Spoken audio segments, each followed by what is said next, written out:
মাই dear students, নিযুত মইনা আঁচনি ফৰ্মটো fill up কৰোঁতে অকণমান কঠিন হৈ আছে তোমালোকৰ। এয়া হৈছে এই ARN নাম্বাৰটো কোনটো হ'ব, ভালকৈ ফিল আপ কৰিব লাগিব। ইয়াতে লিখিছে ARN number as per Darpan portal. বহুতে এই ARN নাম্বাৰটো বিষয়ে প্ৰশ্ন কৰিছে, লগতে অন্যান্য বিষয়েও প্ৰশ্ন কৰিছে।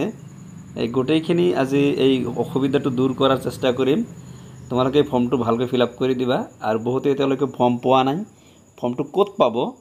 আৰু কিছুমানে কৈছে যে বাকী শ্ৰেণী ৱাইজ প্ৰশ্ন কৰিছে, BEd হোল্ডাৰ পাব না নাপাব। গোটেইখিনি আজি এই ভিডিঅ'ত আলোচনা কৰিম। চ' ভিডিঅ' শেষলৈকে চাবা। And one request to you, চেনেলত নতুন হ'লে লাইক, কমেণ্ট, শ্বেয়াৰ, ছাবস্ক্ৰাইব কৰি দিবা।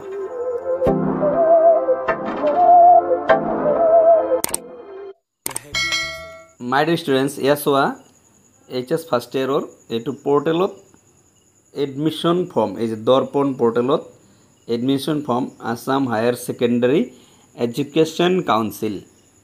তো ইয়াতে ARN নাম্বাৰটো তোমাৰ কোনটো হয়? তো এই ফৰ্মটোৰ যোগেদি আমি দেখিম এতিয়া ARN নাম্বাৰটো কোনটো। ইয়াতে চোৱা, এই অলপ ডাঙৰ কৰি লওঁ। ইয়াতে এডমিশ্যন ডিটেইলছটো আছে। এই যে চোৱা ARN নাম্বাৰটো নাই, ARN। তেতিয়াহ'লে ARN নাম্বাৰ হৈছে এই গোটেইখিনি হৈছে ARN নাম্বাৰ। হয়, কিছুমানে মানে মেছেজ কৰি মোক সুধিছে যে ইয়াতে ডেটটো আছে, ডেটটো দিব লাগিব নেকি, ৰেজিষ্ট্ৰেশ্যন ডেট। হয়, ৰেজিষ্ট্ৰেশ্যন ডেটটো মিলাই পেলাই তোমাৰ ARN নাম্বাৰ। তাৰমানে এই ARN নাম্বাৰটো মাৰিলে তোমাৰ ডিটেইলছটো বাহিৰ হৈ যাব। গতিকে এইটো হৈছে তোমাৰ ARN নাম্বাৰ।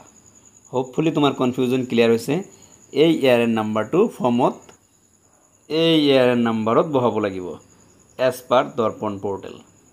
কলেজৰ বিলাকৰ হ'ব এজ পাৰ সামৰ্থ পৰ্টেল, মানে পৰ্টেলৰ যিটো ARN নাম্বাৰ সেইটো বহাব লাগিব। তো এইটো আছিল তোমালোকৰ ARN নাম্বাৰ। এতিয়া নেক্সট কোনোবা কি সুধিছে এইটো আলোচনা কৰিম। প্ৰশ্ন আহিছে, মাষ্টাৰ ডিগ্ৰী ছাৰ কে মানে হেণ্ডিক ইউনিভাৰ্চিটি যিটো আছে, Krishnakanta Sandikai state open university, এই ফৰ্ম প্ৰভাইড কৰিব নেকি? এয়া অপেন ইউনিভাৰ্চিটি আৰু যিটো দিছে নিযুত মইনা আঁচনিত যিটো মানে স্কলাৰশ্বিপ দিব বা যিটো হেল্প কৰিব গভমেণ্টে, সেয়া হৈছে যাতায়াত খৰচ। অপেন ইউনিভাৰ্চিটিতো সম্ভৱতঃ ডেইলি ক্লাছ নহয়, চানডে ক্লাছ হয়। গতিকে অপেন ইউনিভাৰ্চিটিলৈকে এতিয়ালৈকে কোনো গাইডলাইন অহা নাই। কিন্তু যিখিনি মই খবৰ কৰিলোঁ, অপেন ইউনিভাৰ্চিটি নাপাব। এতিয়া গাইডলাইন আহিলে হয়তো ক্লিয়াৰ হ'ব বস্তুটো। তো মই যিখিনি ইনফৰ্মেশ্যন কালেক্ট কৰিব পাৰিছোঁ সেইখিনি ক'লোঁ। পাব নাপাব মানে খাটাংকৈ ক'ব নোৱাৰিলোঁ। কিন্তু যিহেতুকে এইটো যাতায়াত খৰচ দিছে, গতিকে যাতায়াত যিহেতু নাই, হয়তো নাপাবও পাৰে। ARN number 6 digit, registration date, এইটোতো ৰিপ্লাই দিলোঁই। তো তোমাক ৰিপ্লাই দিলোঁই মই যে ARN নাম্বাৰ কোনটো হয়।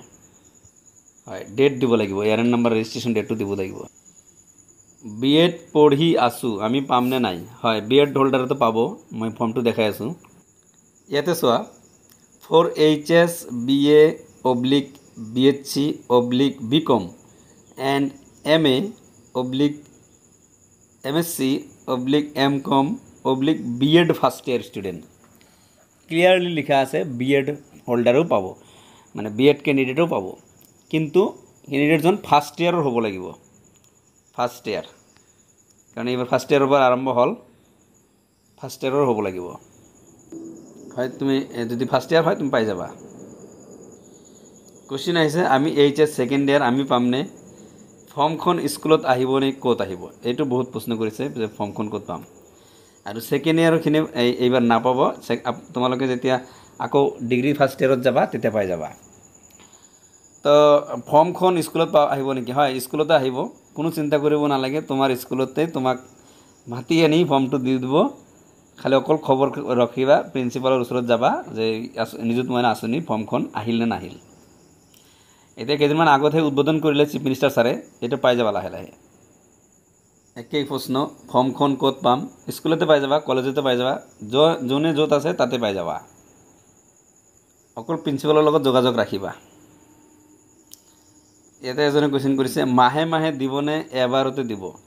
হয়, মানে যেটো পইচা সেইটো একবাৰতে দিব নে মাহে মাহে দিব মই যিখিনি শুনিলো হেয়া 2-3 মাহ পিছত দিব পাৰে বা একবাৰে দিব পাৰে নহলে 2-3টা কিস্তি কৰি দিব পাৰে এতিয়া গাইডলাইনটো সম্পূৰ্ণ আহা নাই আহিলে তোমালোকে মাহে মাহে দিলেও কথা যি কথা 2-3 মাহ পিছত দিলে হল বা একবাৰে দিলে এক কথা তোমাকেই দিব তোমাৰ বেংক একাউণ্টতে সম্ভৱ কোনো পইচাটো উঠাব নোৱাৰিব এইবিলাক টেনচন ল'ব নালাগে মাই ডিয়াৰ ষ্টুডেণ্টছ ফৰ্মখন কেনেকৈ ফিল আপ কৰিব লাগিব ডিটেইলছ প্ৰত্যেকটো লাইনত কি লিখিব লাগিব এই ভিডিঅটো মই অলৰেডি ডিসকাস কৰিছো মই ডেসক্ৰিপচনত লিংক দি দিম তোমালোকে যিবিলাকে চোৱা নাই ভিডিঅটো ভালকৈ চাই লবা যেহেতু পইচা পাতিৰ ব্যাপাৰ আছে গতিকে ভুল কৰিব নালাগে ভালকৈ চাই লবা আৰু ধুনিয়াকৈ ফিল আপ কৰিবা কিবা যদি অসুবিধা হয় তেন ডেফিনেটলি মোক কমেন্টছত প্ৰশ্ন কৰিবা মই তোমালোকক এনসাৰ দি দিম তাৰ পিছত প্ৰসেসটো কোনবাই উদাহৰণ মই কৈ দিছো যে কেনেকুৱা প্ৰসেসত তোমাৰ পইচা সোমাব তোমালোকে ফৰ্মটো ফিল আপ কৰি মানে স্কুল বা কলেজত জমা দি দিয়া লগতে কি ডকুমেন্টস লাগে হেখিনি দি দিবা মই ডকুমেন্টস কি লাগে হেয়াও আলোচনা কৰিছো ভিডিঅত চাই লবা তোমালোকে লিংকটো মই দি দিম তো প্ৰসেসটো হ'ব এই ফৰ্মটো ফিল আপ কৰি তোমাৰ কামটো দি দিয়া তাৰ পিছত স্কুল কৰ্তৃপক্ষ এটো অনলাইন কৰিব লাগিব আৰু অফিচিয়ালি যোগাযোগ কৰিব লাগিব এটো স্কুল কৰ্তৃপক্ষই কৰিব লগতে তোমালোকৰ যেটো পইচা কাউন্ট হ'ব হেতু এই মাহৰ পৰাই হৈ যাব মানে এটো কি মাহ চলিছে আগষ্ট মাহ এই আগষ্ট মাহৰ পৰাই তোমালোকে পইচাখিনি পাই যাবা কিন্তু এটা বছৰত 10 মান্থৰ হে পাবা